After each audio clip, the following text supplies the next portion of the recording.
Oh, save me, Harry. Oh God, move the top! Save me! You said you would.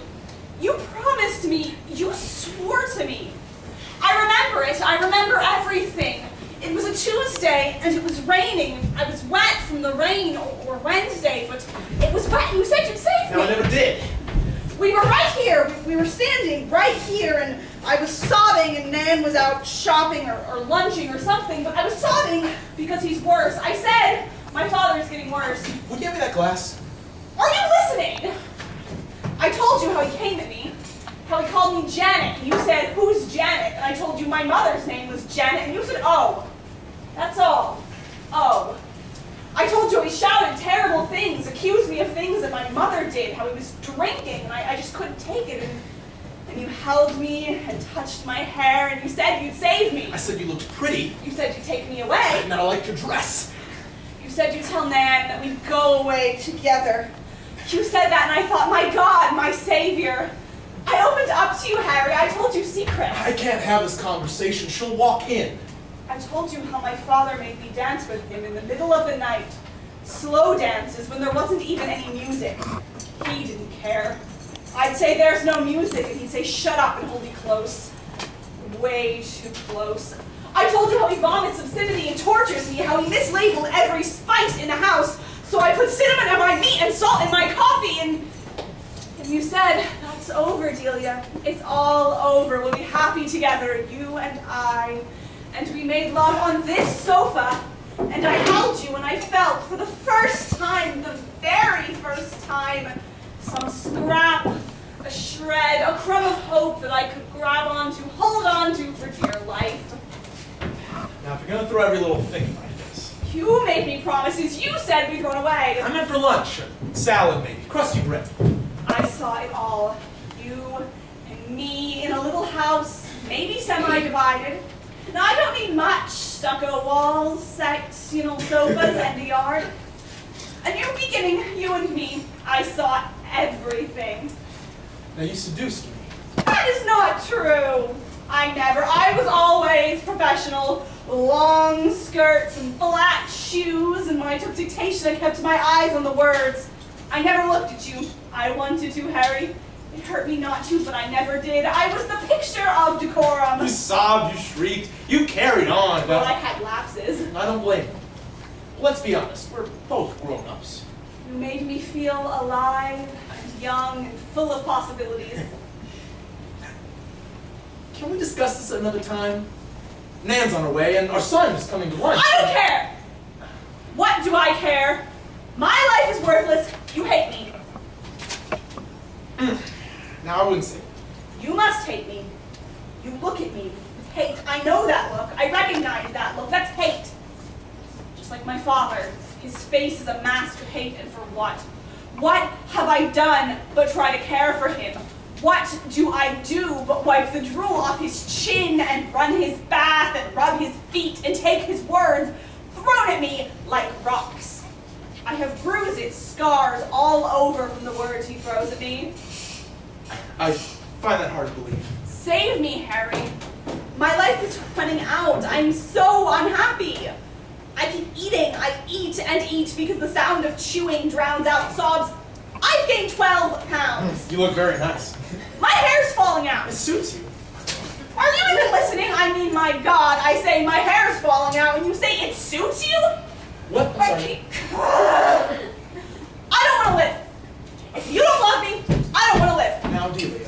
Why should I? Answer me. I thought it was rhetorical. It wasn't. Oh. Tell her about us, Harry. No. Tell her I will. That's blackmail. What's your point? That was my point. Tell her. Be reasonable. Why should I? No one loves me, Harry. I don't have any money.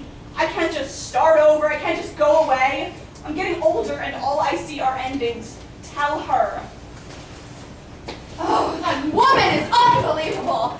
What time is it? Is Isaac here yet? 1:30. Oh, I could have sworn it was midnight or Wednesday. Libby Winning has, I swear to God, an Einstein-like ability to bend time. Before you know it, an hour becomes a decade and you have to face work and your children are grown. I care about her, I I do, but at some point tragedy becomes comedy, you know what I mean? So her husband left her. Well, fine, my heart is breaking, but it's not like there was anything between them. They have no children, he was loathsome to begin with. Still, I guess he was her husband, and failure's failure. So now, the poor thing has broken out in eczema, head to toe from anxiety, and now she looks like a runaway from a leper colony. Won't leave the house, too embarrassed, only eats what she can order off QVC, lives like a shut-in. Bad enough, all right, but now her dog, a dog that she's had for God knows how many years. I can't remember the name. Thing. I'm describing the dog, not guessing the name. Anyway, it gets hit last week by a Mercedes-Benz.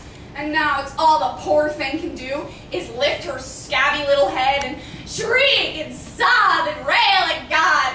Where's the justice? Where's the end? What's the point of living in a cul-de-sac if that kind of thing can happen?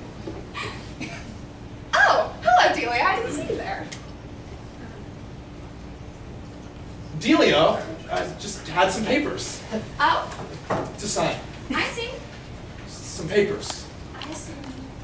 for me to sign. I have to go. Did Harry offer you a drink? I have to. Oh, you should stay. Our son is coming. We can make a party. I have to go. Oh, well, another time then. My father is expecting me. I'm sorry. I promised I'd punish his feet. Oh, Delia, I am just noticing. Your hair, it looks lovely. Are you doing something different?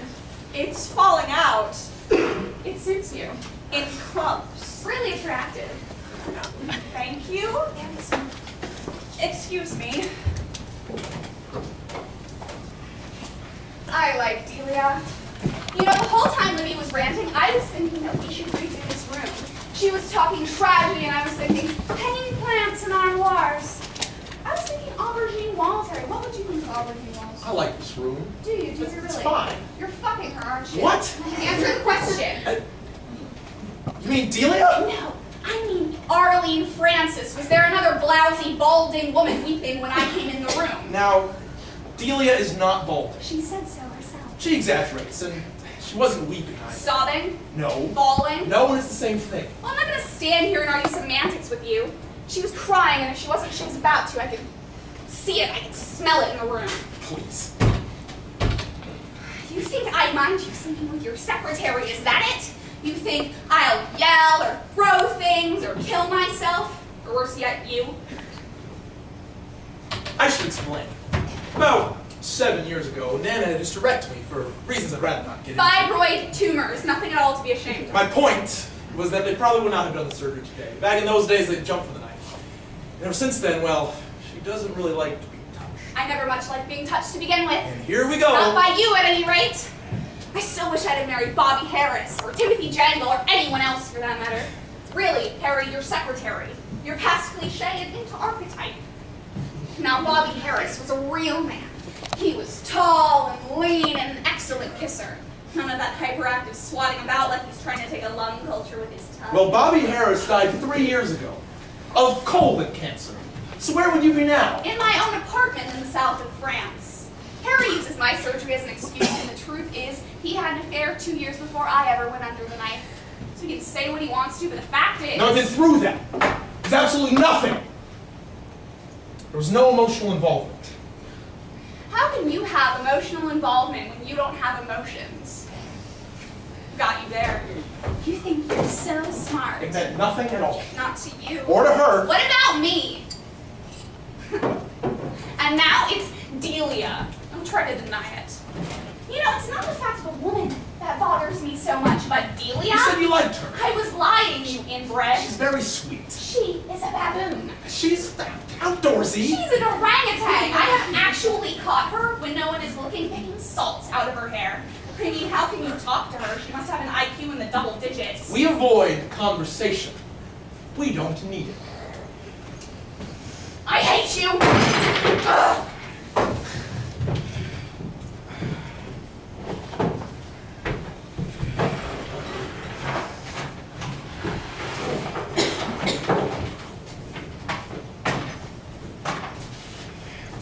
She pretends to be sophisticated. Where? It's a lie. Where? Where what? Did you do it? What's the difference? It was here, wasn't it? Why do you care? On the sofa? Let's change the subject. In my I bed? don't want to talk about it. It'll be easy to figure out. All I have to do is look for little clumps of hair between the cushions and under the covers and in the sheets. It's one thing to fuck around behind my back, but to bring that ape, that